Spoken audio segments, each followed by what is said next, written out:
Aberta a sessão do Tribunal Regional Eleitoral do Estado do Rio Grande do Norte do dia 12 de fevereiro do ano 2019. Questiono da Corte com relação à ata da sessão anterior. Alguma observação? Não. Aprovada. Expediente algum? Sem expediente, senhor presidente. Obrigado. Comunicação, indicações e propostas. Eu comunico à Corte e à presidência e o tribunal agradece aos membros deste colegiado que tiveram a iniciativa em razão da obra de arte que foi do artista plástico Autuori.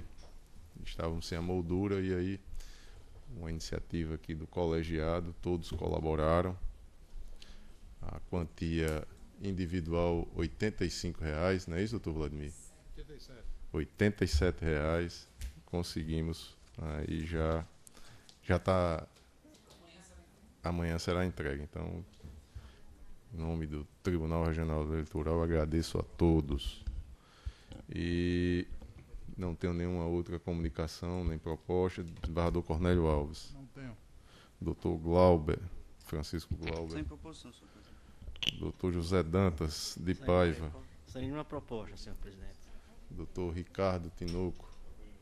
Eu só me passou aqui despercebido é que hoje, às 18 horas, temos a posse do presidente eleito da Ordem dos Advogados do Brasil, seccional Rio Grande do Norte, doutor Aldo Medeiros. Então, aqui, eu acho que já fizemos por ocasião da sua eleição e agora uma proposição no sentido de que desejo de sucesso aí é o triênio ou é biênio? Triênio. No triênio que se inicia solenemente no dia de hoje. Todos de acordo? Aprovado. Doutor Luiz Gustavo. Senhor presidente, sem comunicações, só adiro a sua proposição em relação à posse da OAB. Doutor Vladimir Capistrano. Sem comunicações, senhor presidente, sem proposições. Doutora Cibele Benevides. Só adiro também. Iniciemos então os julgamentos. E temos aqui embargo de declaração no recurso eleitoral número 114, dígito 63, o ano é 2016. A origem, 49ª Zona Eleitoral, Ipanema. O relator é doutor Ricardo Tinoco. Embargante Igor Talisson Bezerra de Oliveira. O advogado doutor Aloísio Delmiro da Costa Júnior. Embargado coligação Ipanema de Boas Mãos. Advogado doutor Ellison Isaac da Silva Pereira. Está em mesa? Em mesa, senhor presidente. Vossa Excelência tem a palavra. Processo já identificado por Vossa Excelência, vou fazer a leitura do relatório. Trata-se de embargo de declaração oposto por Igor Talisson Bezerra de Oliveira, em face da decisão deste tribunal, cujo acórdão foi assim emendado. Eu peço licença para não fazer a leitura do acórdão. Mais à frente terei a oportunidade de explicitar, fazendo remissão a ele, o fundamento do voto. Está disponibilizado. Afirma o embargante que houve afronta ao artigo 489, parágrafo 1º, incisos 1 e 5 do CPC, em decorrência da ausência de fundamentação quanto à utilização e aplicabilidade do precedente no caso concreto.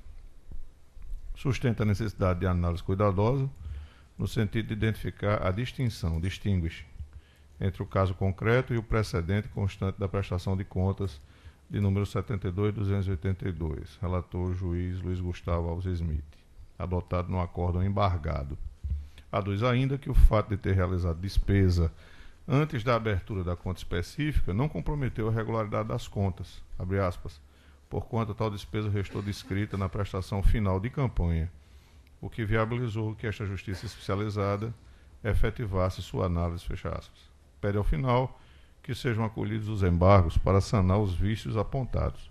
Requer o pré-questionamento do artigo 23 da Lei Complementar 64/90 e do artigo 368-A do Código Eleitoral, além do artigo 489, parágrafo 1º, inciso 4º, combinado com o artigo 1022, parágrafo único do inciso 2 do CPC e ao relatório.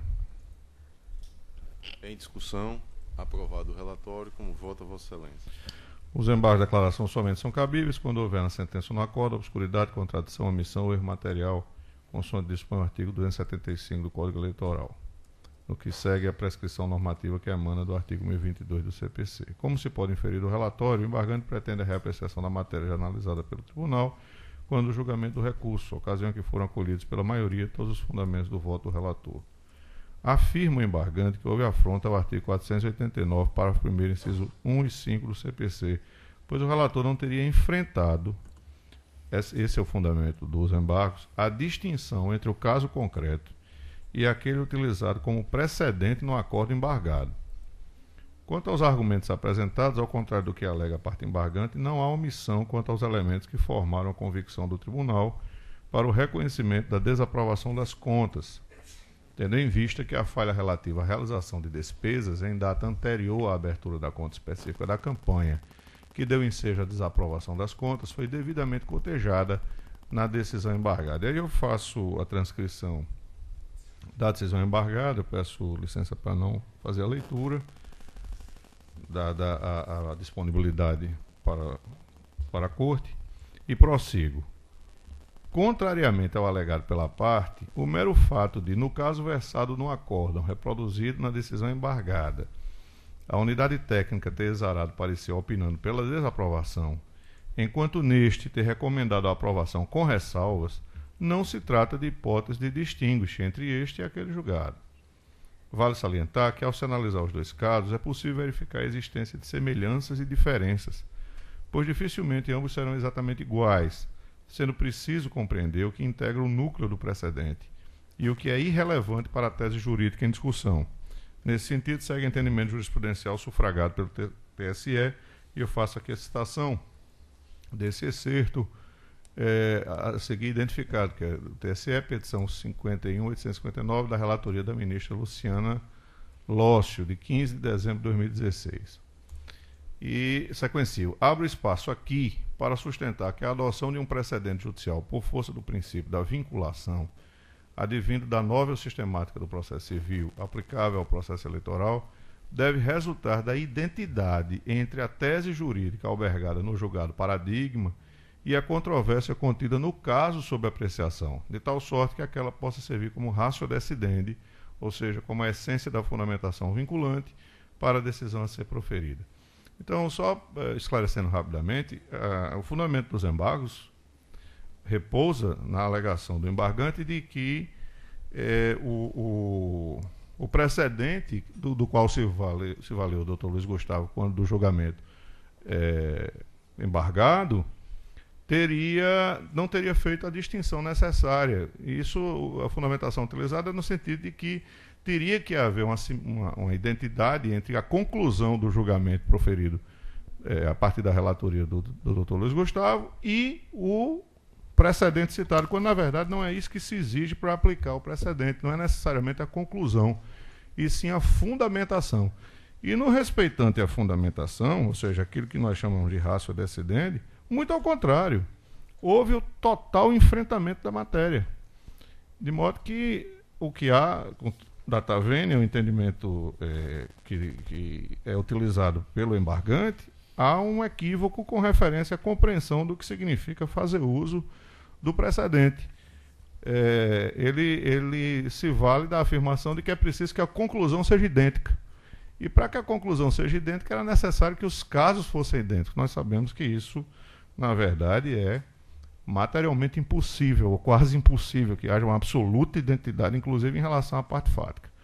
Então, é apenas para esclarecer que o acordo embargado, muito ao contrário do que é afirmado nas razões recursais, ele faz bem uso da análise do precedente no que diz respeito à ratio decidendi, quer dizer, a fundamentação que deu escoro àquela interpretação. E aí, concluindo, nessa linha de pensamento, a decisão embargada demonstrou de forma satisfatória que a hipótese jurídica tratada nos autos se amolda ao precedente colacionado, no que diz respeito à falha que motivou a desaprovação das contas, a saber, a realização de despesa em data anterior à abertura de conta específica, não havendo assim qualquer contradição ou omissão no tocante ao ponto questionado.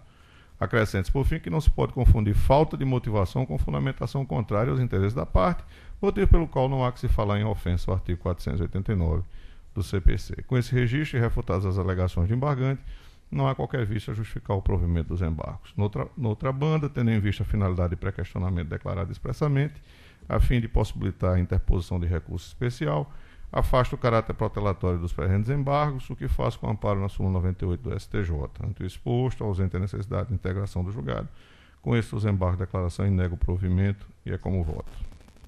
Doutor Luiz Gustavo, como vota Vossa Excelência?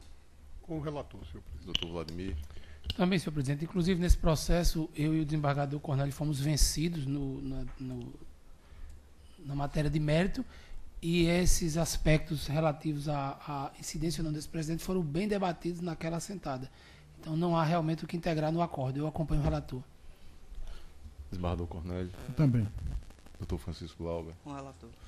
Então, processo julgado à unanimidade nos Eu termos também do... acompanho o relator, senhor presidente. Meu amigo, doutor José Dantas. Data vênia. Me perdoe, amigo. Processo, proclama resultado, processo julgado à unanimidade nos termos do voto do relator. Algum outro processo em mesa que não tenha sido chamado a julgamento? Então, não havendo, na pauta administrativa nós teríamos aqui o processo administrativo 24/51, que trata do regimento interno da Escola Judiciária Eleitoral, mas a pedido do Dr. Vladimir Capistrano, retirado de mesa. É só uns ajustes que são muito leves. E aí, provavelmente amanhã temos sessão, não é isso? Temos. Então amanhã que traremos aqui ao debate. Eu dou conhecimento à Corte que no dia de ontem foi efetivamente instalado o Comitê de Priorização do primeiro grau.